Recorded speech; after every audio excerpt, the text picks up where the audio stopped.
Deixa eu voltar a falar sobre o caso do jovem Gerson, o vaqueirinho.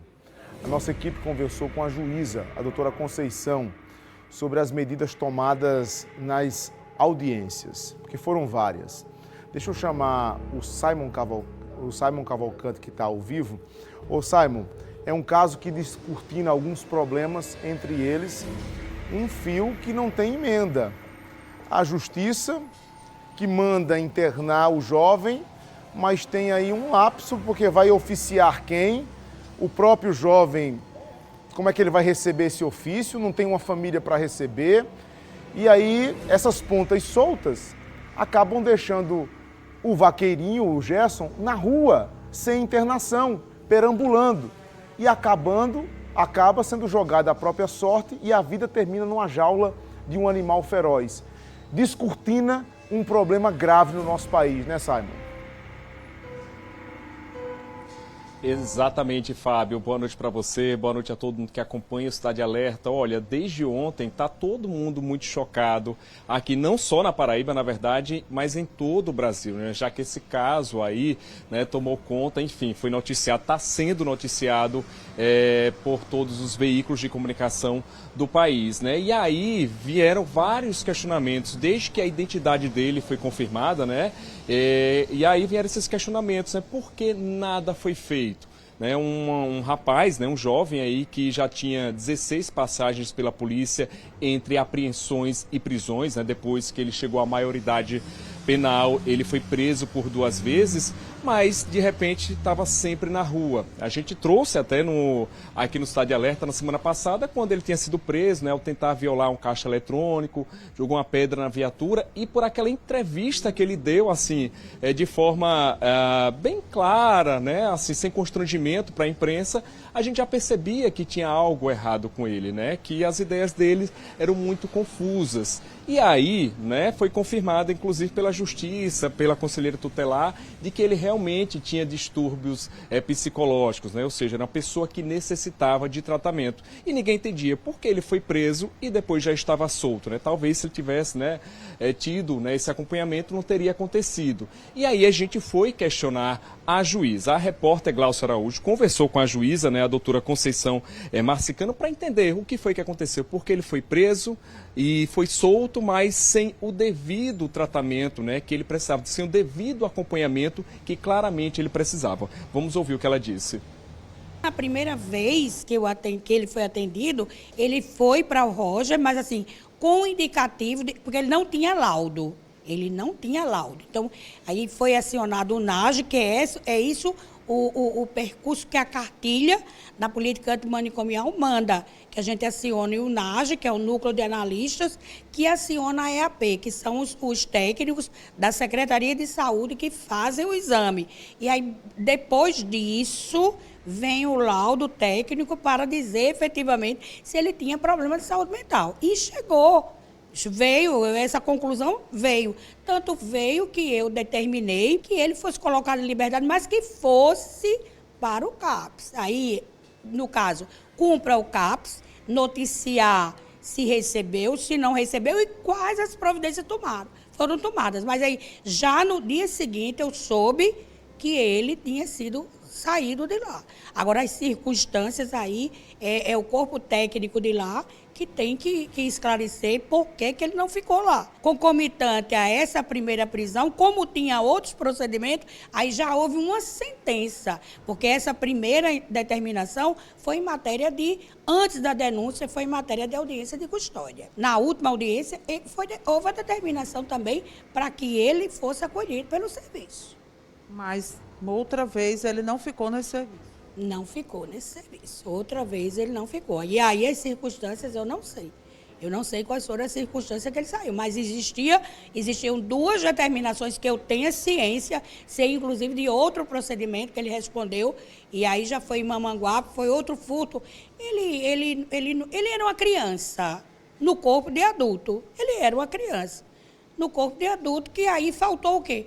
faltou um acolhimento, né? Faltou um acolhimento da família, que também, por outro lado, tinha problemas de saúde mental, né? E faltou o acolhimento dos órgãos responsáveis. Agora, juíza, quando a senhora ouviu em uma audiência de custódia ele disse alguma coisa, ele dizia o porquê fazia isso? Ele é um menino, ele não dava muita justificativa, não.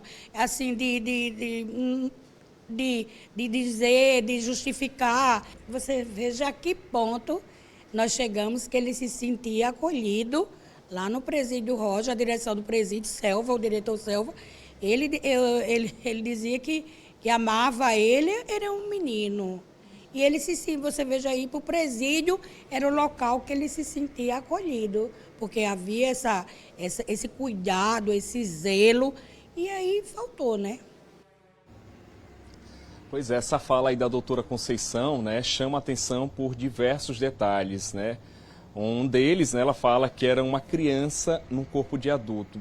E era claramente isso, né? Volta a falar sobre aquela entrevista, a gente percebia, né, que tinha uma confusão, que tinha uma certa inocência na fala dele, né? E outro detalhe é esse, né, de que ele gostava de ficar no presídio Roja, queria continuar preso, um local que muita gente não gosta nem de passar na frente, mas que ele se sentia acolhido numa penitenciária. Então isso chama a atenção de como era uma pessoa que precisava de ajuda. Então, diante, né, muita gente vem refletindo sobre essa situação, até porque antes havia muito julgamento, né, pela quantidade de passagens dele pela polícia, mas hoje, né, ele foi enterrado e aí já no velório, né, e no enterro a gente já viu uma cena diferente. Inclusive vocês vão acompanhar a imagem aí, ele foi enterrado no cemitério do Cristo Redentor aqui na capital. Tinham familiares, alguns parentes, mas muitos curiosos, né? Já que o Vaqueirinho terminou ficando famoso, porque ele falava de cara limpa e até dizia, né, que iria fazer isso de novo, de jogar pedra na viatura, como ele tinha feito na semana passada, que faria novamente, porque ele tinha o desejo de ficar preso, porque lá ele se sentia acolhido. Então isso chamou muita atenção da sociedade, né? E a gente viu aí, né, a juíza explicando, né, que tinha sido dado encaminhamento para ele ir para o CAPS. Só que ele saía, não sabemos ainda ao certo por que ele deixou essa unidade, se fugiu, enfim, o que aconteceu. Mas o que fica claro é que houve omissão, houve falha nesse processo, né? Já que era uma pessoa que necessitava claramente de ajuda e essa ajuda não veio ou não veio da forma adequada, né? Já que aí ele ficou nas ruas colocando em risco a própria integridade e até de outras pessoas também, né? E aí foi o que aconteceu, ele terminou entrando na jaula aí, né, da leoa e terminou perdendo a vida, já que ele tinha esse sonho, esse deslumbramento, né, com o leão. Então ele foi aí atrás desse sonho, tendo a inocência, né, ao que tudo indica, né, de que ele conseguiria ali brincar, domar a leoa, mas infelizmente a gente sabe que não é assim, que tem um instinto animal que fala mais alto, né? Afinal, ele entrou no ambiente dela, né, e a leoa, né, vai no instinto animal tentar defender o próprio território. Infelizmente aí essa história trágica, né, Fábio, que a gente está acompanhando, mas que traz essa discussão importante, né, sobre a necessidade de acolhimento dessas pessoas que têm algum tipo, né, de doença neurológica, algum distúrbio neurológico, psicológico. Então é bom, né, a gente estar discutindo, né, refletindo sobre esse caso para que essa morte não tenha sido em vão. Fábio, volto com você aí no estúdio. Sem dúvida, Simon, perfeita a sua colocação. Quem sofre com esses transtornos precisa de tratamento. Não dá, mas sabe qual é a verdade, Simon, você que está em casa? É que a sociedade ela é muito hipócrita, nós somos hipócritas enquanto sociedade. E a gente finge que não vê, sabia? A sociedade muitas vezes não quer nem gastar energia pensando nisso. Porque não é comigo. Se preocupa quem tem alguém na família. Não, finge que não está acontecendo e vai varrendo para debaixo do tapete. Não quer nem pensar em gastar tempo nem dinheiro nessa situação, porque não é com você. Falta empatia, se colocar no lugar do outro. E volto a repetir, tem falhas sim, existem várias falhas. A falha de uma sociedade que prefere filmar dentro de um zoológico, a chamar uma ajuda, porque não demorou 30 segundos, não foram 60 segundos, não foi 1 minuto que ele conseguiu escalar uma parede e subir na jaula da leoa e descer. Demandou tempo, não é uma tarefa fácil. Ao tempo que alguém filmava, porque ao invés de filmar, não chamou alguém do parque para socorrer. Mas hoje, Ricardo, a sociedade prefere filmar para ganhar like, para ganhar curtida, para ganhar comentários na rede social. É a sociedade doente. Para mim é um tipo de doença também. Depois, como eu já disse, a falha do parque. Aconteceu no parque, eu não posso me negar a discutir isso. Como é que alguém sobe, escala o muro e não tem ninguém do parque olhando? Eu tenho que discutir isso, gente. Será que só eu estou enxergando isso?